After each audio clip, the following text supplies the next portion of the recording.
اعوذ باللہ من الشیطان الرجیم بسم اللہ الرحمن الرحیم السلام علیکم ورحمۃ اللہ وبرکاتہ۔ آج عیسیٰ علیہ السلام کی قسط نمبر 2 میں آپ سب کو خوش آمدید۔ آج ہم تھوڑا سا ماضی میں جائیں گے اور دیکھیں گے کہ عیسیٰ علیہ السلام سے پہلے کیا حالات چل رہے تھے، یہودی یعنی کن حالات میں تھے۔ پھر ہم دیکھیں گے موسیٰ علیہ السلام پر من و سلویٰ کیوں اتارا گیا تھا، پھر من و سلویٰ آخر ہے کیا چیز۔ پھر ہم دیکھیں گے بیماری کی جڑ کیا ہے، 100 بیماریوں کا گھر یعنی موٹاپے کا علاج کیا ہے، اور شوگر سے کیسے بچا جا سکتا ہے۔ اس کے بعد ہم آخر میں موسیٰ کا مکہ اور مدینہ کیا تھا اور ہمارا مکہ اور مدینہ کیا ہے، اس پہ ہم بات کریں گے۔ بنیادی طور پہ یہود مصر میں، اگر یہ گراف آپ کو مشکل لگ رہا ہے تو کوئی پریشانی والی بات نہیں ہے، اس میں 2 چیزیں مین ہیں جس کو سمجھنے کی ضرورت ہے ہمیں۔ ایک یہ لائن لگائیے یہاں پہ، یہ والی،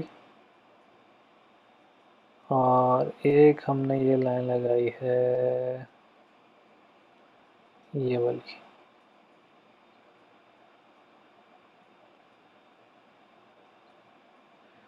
یہ 2 چیزیں، 2 مقامات، 2 تاریخیں، یہ 2 تاریخیں سمجھنے کے لیے ضروری ہیں۔ ایک میں موسیٰ علیہ السلام اور ہارون علیہ السلام موجود ہیں، اور دوسری تاریخ میں حضرت عیسیٰ کا پیدائش جو ہے وہ ہوتی ہے۔ تو یہ دونوں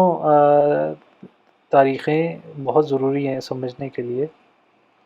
اب اس میں دیکھنا کیا ہے؟ دیکھنا یہ ہے کہ تورات جب موسیٰ علیہ السلام کو دی گئی تو اس وقت وہ مصر سے ہجرت کر کے اپنا اسرائیل کی طرف آ رہے تھے، اور مصر میں ان کی جو رہائش تھی وہ ایک عجیب قسم کی غلامی کی ایک زندگی تھی ان کی، جس کو میں مکی دور، نبی پاک کے مکی دور سے تشبیہ دے رہا ہوں کہ یہ اصل میں دور وہ تھا جب وہ فرعون کے غلام تھے اور فرعون کی زمین پہ رہتے تھے، تو وہ اس کے بنائے ہوئے قواعد یا اصولوں کے پابند تھے ماننے کے۔ تو اس کو میں مکی دور سے تشبیہ دے رہا ہوں، اور جو ان کی ہجرت تھی اور مدینے کی طرف یعنی اسرائیل کی طرف، وہ ایک نیا دور ہے۔ تو یہ 2 علیحدہ علیحدہ دور ہیں جن کے اوپر ہماری تشبیہ محمد صلی اللہ علیہ وسلم کی زندگی سے بھی ملتی ہے، کہ جس طرح وہ مکے سے مدینے کی طرف آئے تو اسی طرح موسیٰ علیہ السلام نے بھی مکے سے مدینے کی طرف لے کے آئے تھے۔ اب مسئلہ یہ ہوا کہ جب مکے سے مدینے کی طرف لے تو آئے بنی اسرائیل کو، لیکن کچھ چیزیں تھیں جو کہ بنی اسرائیل کے اندر مصر میں رہتے ہوئے غلام قوم کی وجہ سے ان کے اندر آئیں، فرعونیت کی وجہ سے۔ اب وہ کیا چیزیں ہیں، وہ ان کا بڑا گہرا تعلق ہے ہماری بیماریوں سے۔ ہماری جتنی بھی بیماریاں آج میجر، موٹاپا، یہ ہمارا، اور شوگر، یہ کس طرح سے یعنی کہ لنک ہیں غلامی سے، وہ آج ہم مین چیز اس پہ فوکس کریں گے۔ تو جب مکہ میں رہ رہے تھے بنی اسرائیل، تو ہمیں اس کا حوالہ سورہ البقرہ میں سے ملتا ہے، جو کہ خود پہلی مدنی آیت ہے، یعنی مدینہ کے اندر ہجرت کرنے کے بعد جس طرح کے کھانے کی طرف بتایا جا رہا ہے وہ ہمیں یہاں سے پتہ چل رہا ہے۔ وَأَنزَلْنَا عَلَيْكُمْ، اور ہم نے نازل کیا تمہارے اوپر، مَنَّا وَالسَّلْوَىٰ، اور ہم نے تمہارے اوپر نازل کیا من اور سلوہ۔ کلو، کھاؤ، من الطیبات، پاک صاف چیزوں سے، ما رزقناکم، جو رزق ہم نے تمہیں دیا ہے اس میں سے بھی پاک صاف چیزوں کو کھاؤ۔ وما ظلمونا، اور ہم پہ کوئی ظلم نہیں کر سکتا یا کیا، ولیکن کانوا انفسہم یظلمون، اور اگر اللہ کی یہ بات جو اللہ نے کہا ہے کہ کھاؤ طیبات میں سے، اگر ایسا نہیں کرتے تو جو بھی ظالم ظلم کرے گا وہ صرف اپنے اوپر ہی ظلم کرے گا۔ یعنی کہ جو ظلم کی جو کنڈیشن، یعنی کہ غلط کھانے کی جو بھی اس کا سائیڈ ایفیکٹ ہے وہ اسی پہ آئے گا، اللہ کو اس سے کوئی فرق نہیں پڑتا۔ تو من و سلوہ اس کا ایک پوائنٹ یہ دیکھیے یہاں پہ انزلہ ہے، انزلہ کا مطلب ہوتا ہے جو چیز اوپر سے نیچے کی طرف آئے، تو یہ ایسا کھانا تھا جو اوپر سے نیچے کی طرف آتا ہے۔ تو وہ کون سی چیز ہے وہ دیکھیں سورہ البقرہ کی ہی اگلی آیت 61 میں، وَإِذْ قُلْتُمْ يَا مُوسَىٰ، اور جب تم سب نے کہا یا موسیٰ، لَن نَصْبِرَ عَلَىٰ طَعَامٍ وَاحِدٍ، اب یہاں پہ یہ نہیں کہا کہ ایک ہی طرح کا، بلکہ یہ کہا ایک وقت کا۔ تو یہاں پہ دونوں مطلب لیے جا سکتے ہیں کہ ہم صبر نہیں کر سکتے ایک ہی کھانے پہ یا ایک ہی وقت کے کھانے کے اوپر، یعنی کہ دن میں ایک ہی کھانا ملے اور ایک ہی طرح کا کھانا ملے، تو دونوں مطلب یہاں پہ اس آیت میں موجود ہیں۔ تو اس سے یہ پتہ چلتا ہے کہ یہ جو ہماری تربیت کی جا رہی ہے کہ جی صبح کا ناشتہ کریں، دوپہر کا کھانا کھائیں، پھر رات کو پھر جا کے کھانا کھائیں، یہ ضروری نہیں ہے، بلکہ اگر آپ نے مدنی معاشرے میں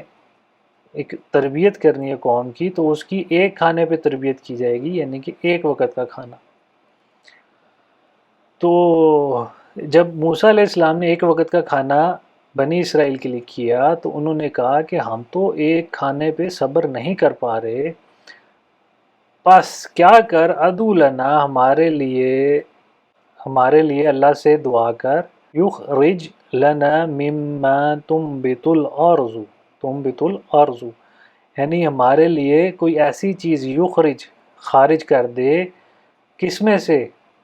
تنبت الارض، یعنی کہ نیچے سے اوپر، وہ چیز جو گرو کرتی ہے نیچے سے اوپر کی طرف، سارے پیڑ پودے وغیرہ جتنے بھی اگر آپ دیکھیں تو وہ نیچے سے اوپر کی طرف گروتھ ہوتی ہے، لیکن یہاں پہ آپ دیکھیں اوپر سے نیچے، انزلہ من و سلوہ اوپر سے نیچے کی طرف آ رہا ہے، اور یہاں پہ ان کی خواہش ہے کہ وہ ایسا کھانا کھائیں جو زمین سے اوپر کی طرف نکلے، اور وہ کون سی ہے؟ مم بقلی ہے، و کسائی ہے، و فومی ہے، و عدسی ہے، و بصلی ہے، اور یہ ساری چیزیں کیا ہیں یہ میں بھی آپ کو بتاتا ہوں۔ یہ ساری وہ چیزیں ہیں جو کہ فل آف کاربوہائیڈریٹ ہوتی ہیں اور ان میں شوگر ہوتی ہے، اور یہ ساری چیزیں آپ کی جو موٹاپے کا اور آپ کے جو پیٹ کے پھولنے کا سبب بنتی ہیں، وہ یہ سب چیزیں ہیں جن کا یہاں ذکر کیا جا رہا ہے۔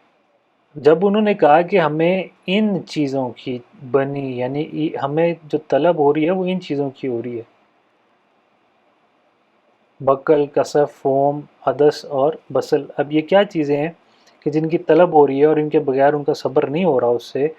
تو قالا اتستبدلون، یعنی کس نے کہا؟ موسیٰ علیہ السلام نے۔ موسیٰ علیہ السلام نے کہا کہ کیا تم تبدیل کرنا چاہتے ہو الذی، وہ اس چیز کو، ہوا ادنا، جو کہ کم تر ہے، بالذی ہوا خیر، جو کہ بہتر ہے، یعنی کہ بہتری کو تم کم تر اچھائی سے یا کم تر جو چیز ہے اس سے بدلنا چاہ رہے ہو۔ اگر ایسی ہی تمہاری خواہش ہے آپ بھی تو نیچے چلے جاؤ مصرن، کسی بھی شہر میں، تو جب وہ مصر میں جاؤ تو فَإِنَّ لَكُمْ مَا سَأَلْتُمْ، جس کی تم خواہش کر رہے ہو، جس کا تم سوال کر رہے ہو وہ تمہیں مل جائے گا۔ تو جب انہوں نے ایسا کیا وَضُرِبَتْ، تو ایسا کرنے سے کیا ہوا؟ ان کو گھیر لیا، ان کے اوپر آ گری، علیہم، ان کے اوپر آ کے گر گئی کیا؟ ذلہ، ذلہ یعنی ذلالت، والمسکنہ، اور مسکین ہونا، مسکین ہو جانا، یعنی ذلیل و رسوا ہو جانا، یعنی کہ طرح طرح کی بیماریاں، برائیاں، تو ذلالت بھی ہے اور مساکن بھی ہے کہ اب وہ ہل ہی نہیں سکتے۔ اب جب زمین میں بیج ڈالیں گے اور وہ چیز نکلے گی تو اس کے لیے کیا انتظار کرنا پڑے گا، تو ذلالت اور مسکنہ دونوں آئیں گی۔ وَبَاءُوا بِغَضَبٍ مِّنَ اللَّهِ، اور اس سے انہوں نے اللہ کی غضب کو دعوت دے دی۔ ذالک بانہم کانوا یکفرون بآیات اللہ. تو یہ کیا ہوا کہ اس کی غضب کی وجہ یہ بنی کہ انہوں نے اللہ کی آیات کا انکار کیا. تو اللہ کی آیت کیا تھی؟ اللہ کی آیات کیا ہیں کہ وہ چیز کھاؤ کہ جو من و سلوہ اوپر سے نیچے کی طرف آئے، اور اگر ایسا نہیں کرو گے تو یہ یقتلون النبیین ہے بغیر الحق، تو نبیوں کا قتل بغیر حق کے ہے. تو یہاں پہ اب آتے ہیں من و سلوہ کی طرف. یہ تو ہم نے دیکھ لیا کہ یہ وہ چیزیں ہیں جن کے کھانے سے آپ کے اوپر ضلالت اور مسکن آئے گی. اور یہ کیا ہے یہ بھی ہم دیکھتے ہیں. اور سب سے پہلے کیا تو یہ من و سلوہ جو ہے، اگر آپ اس کی ٹرانسلیشن میں جا کے دیکھیں تو یہ آج بھی سلوہ کو کوئلز یعنی کہ پرندہ، وہ پرندہ جو کہ آزاد پنچھی کی طرح اڑتا ہوا اوپر سے نیچے کی طرف آئے، تو اس میں آج آپ مرغیاں شامل کر سکتے ہیں، پرندے، مرغابیاں، بطخیں. تو ہر وہ چیز جو آزاد خود مختار طریقے سے، جس کو انگلش میں فری رینج بھی کہتے ہیں، وہ گوشت جو کہ اپنی وہ جانور جو اپنی آزادی سے اوپر نیچے جا سکے اور گھاس کھا سکے، وہ من و سلوہ ہے. اور یہ اوپر سے نیچے آنا، اس میں پھل بھی شامل ہیں جو پھل اوپر سے گرے،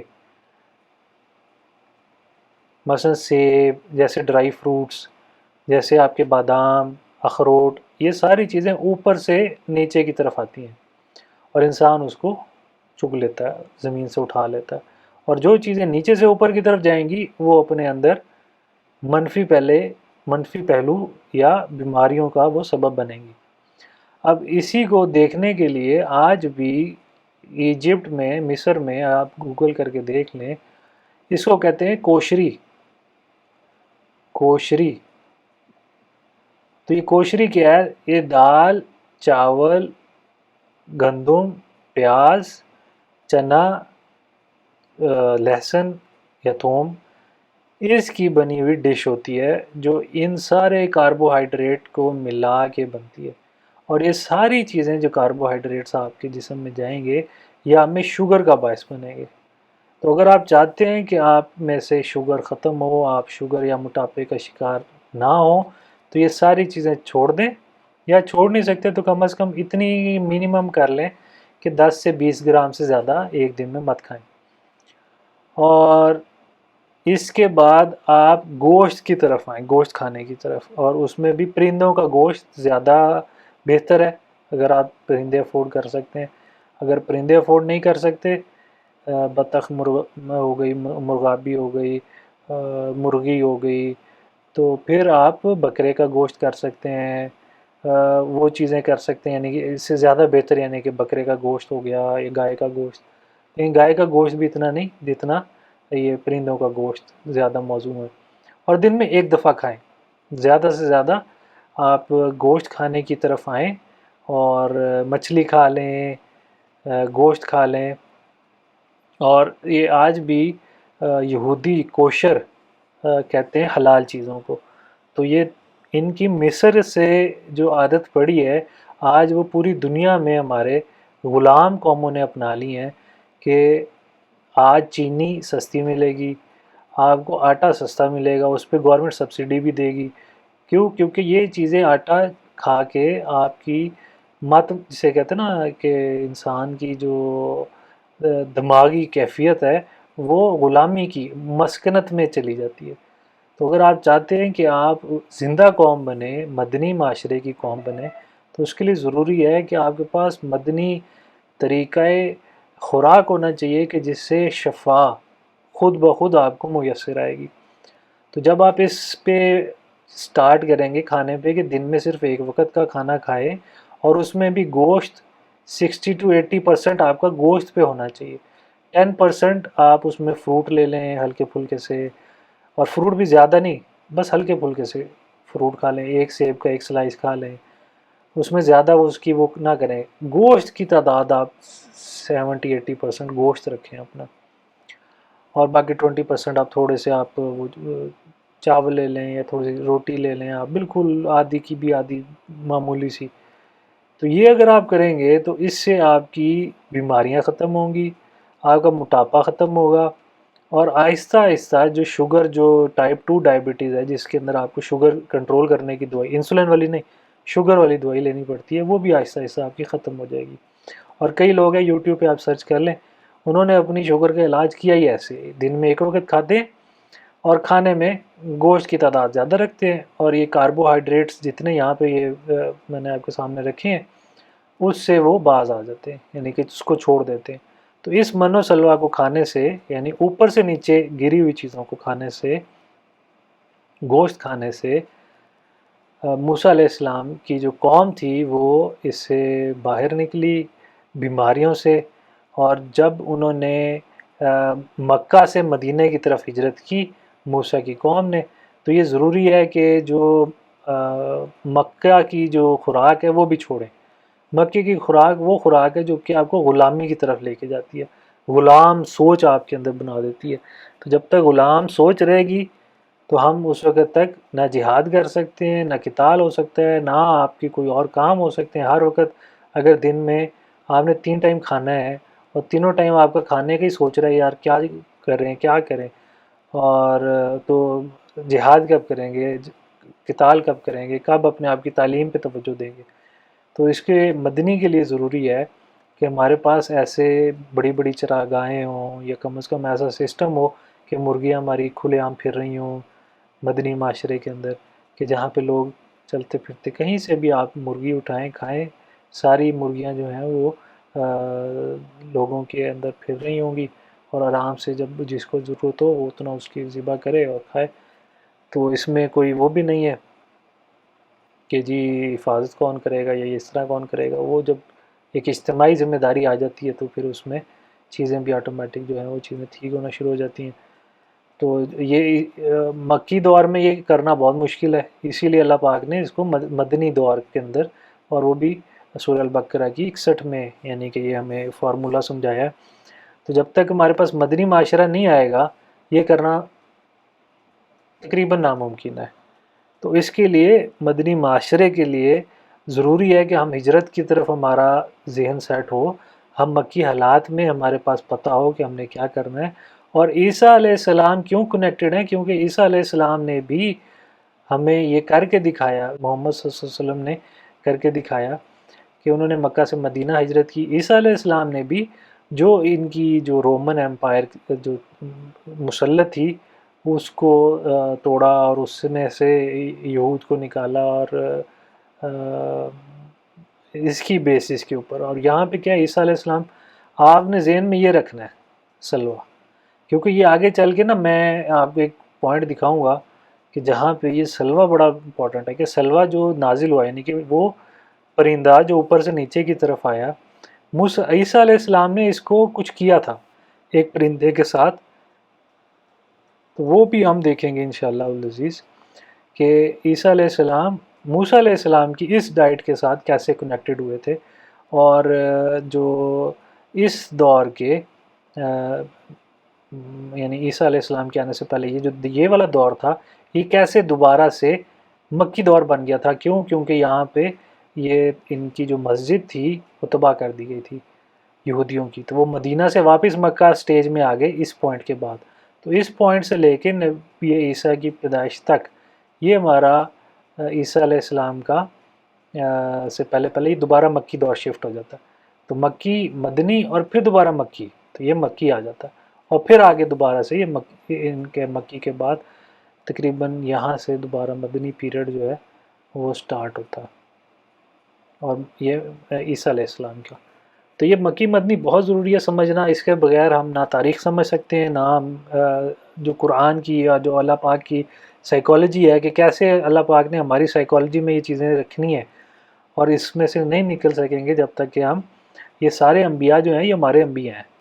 تو موسیٰ علیہ السلام، عیسیٰ علیہ السلام، انہوں نے کیسے اپنی قوموں کو باہر نکالا، وہ ہمارے لیے مشعل راہ ہیں۔ تو اگر ہم ان کو اپنی مشعل راہ نہیں بنائیں گے تو ہم اسی طرح بھٹکتے رہیں گے جیسے آج تک بھٹکتے آ رہے ہیں، اور ہمارے لیے اسی طرح چینی اور آٹے کی جو ہے وہ سبسڈی گورنمنٹ دیتی رہے گی کہ بھی کھاؤ، گوشت سب سے مہنگا جو سب سے زیادہ سستا ہونا چاہیے، اور سب سے زیادہ جو چیز مہنگی ہونی چاہیے وہ سب سے زیادہ سستی ہے، چینی آپ کی سب سے زیادہ سستی ہے جبکہ سب سے زیادہ خطرناک ہوئی ہے۔ تو